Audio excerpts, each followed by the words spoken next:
L'Associació Esportiva Prat comença la segona volta amb la trobada al Municipal Sagnier contra el Sant Feliuenc. Amb un resultat final de 0-0, els Potablavan no es mostren satisfets amb els resultats i afirmen que són conscients que els ha faltat un millor aprofitament dels espais i més ambició.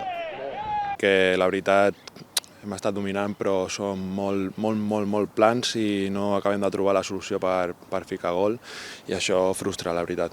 Jo crec que aprofitar els espais, o sigui, potser fem un bon desmarc però no aprofitem l'espai que es genera i sobretot ambició. O sigui, la primera part crec que era una primera part de conformistes i no m'identifico amb això.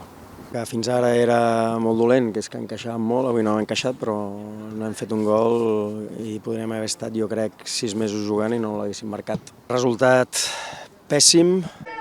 L'equip actualment es troba en 7a posició a la classificació, amb 23 punts i empatats amb l'equip que va en 6a posició, sent així el darrer equip que podria entrar al play-off. Després dels 90 minuts de partit i els 3 minuts de temps afegit, aquest partit suposa el primer de la Lliga on finalitzen amb la porteria a 0. Tot i les males sensacions al finalitzar el darrer partit, acumulen així un total de 7 partits seguits sense obtenir la victòria, des del club noten que han millorat molt en quant a defensa. Tot i això, no tenen el conformisme com a opció i tractaran de posar-li remei. Que en les vigilàncies hem estat molt més efectius, en les transicions defensives l'equip ha estat molt més espavilat, per tant el resultat ho reflecteix perquè no hem encaixat.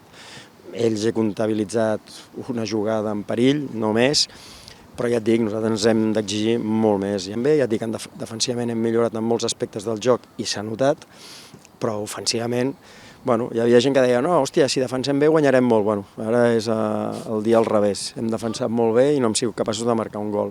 Fins al moment han hagut diversos canvis entre els jugadors, i és que ara han incorporat a Vaquero com a extrem i d'altra banda jugadors com Roger Penya i Plovins han marxat del club. Ara per ara l'equip pretén continuarà lluitant per assolir el seu objectiu de pujar a tercera federació i la setmana vinent es desplaçaran per jugar contra l'Horta.